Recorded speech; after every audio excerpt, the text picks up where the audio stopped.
बिस्मिल्लाहिर्रहमानिर्रहीम। बिस्मिल्लाहिर्रहमानिर्रहीम। आज पालक और गोश्त और पालक बनाया है, देखते हैं कैसा मज़ेदार होगा। पालक और गोश्त बनाया घर वालों ने, कह रहे आज बहुत मज़ेदार बना है। देख लेते हैं कैसा मज़ेदार बना है। बिस्मिल्लाहिर्रहमानिर्रहीम।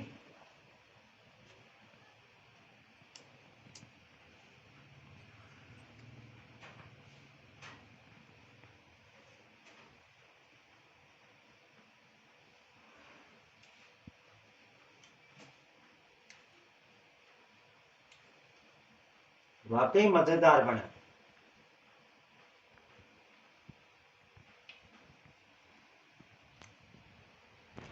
कह रहे थी भी पालक गोश्त बहुत मज़ेदार बना है, वाकई बहुत मज़ेदार बना।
बहुत मज़ेदार बनी पालक गोश्त।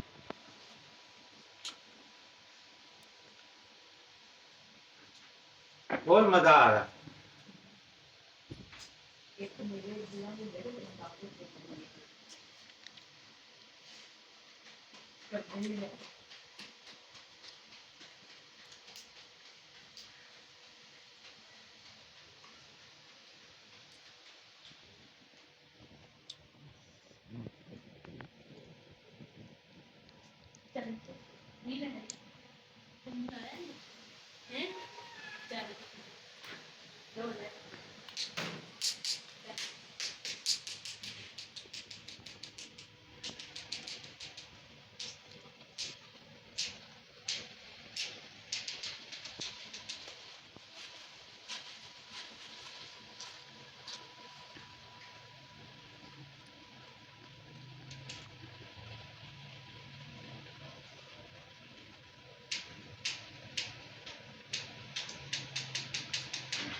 लो जी आ जी चाइना की डिश है जी। चाइना की डिश बच्चों ने ना चाइना की डिश बनाई। मैं लियाओ जी चेक कराओ।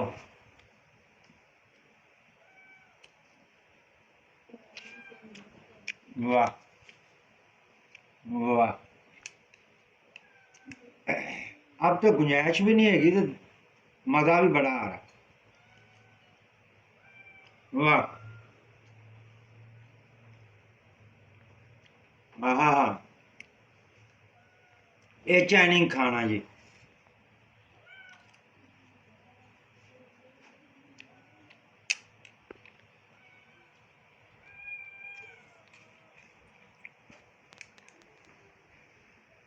चाइना का खाना जी चाइना।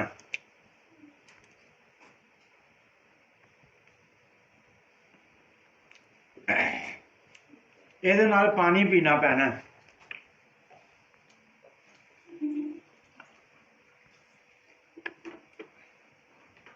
मिर्च थोड़ी जी तेज है चाइना ਦੇ ਵਿੱਚ।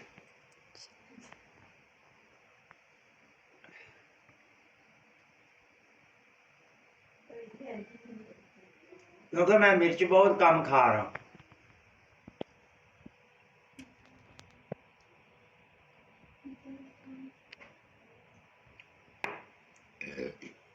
शुक्र अल्हम्दुलिल्लाह रब्बिल आलमीन रहमान रहीम।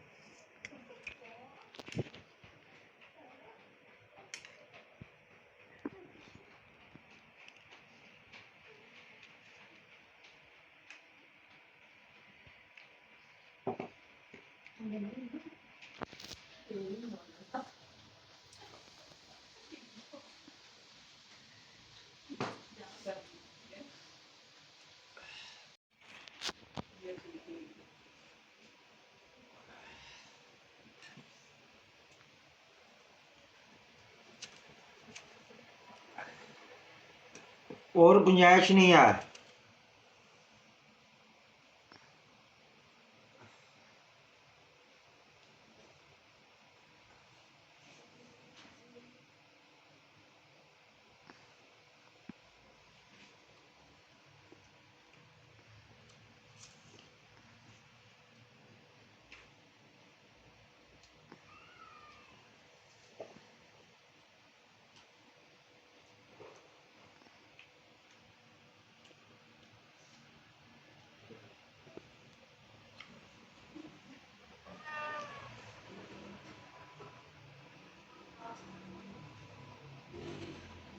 मेरे से गुंजाइश नहीं हो रहा खाने के लिए।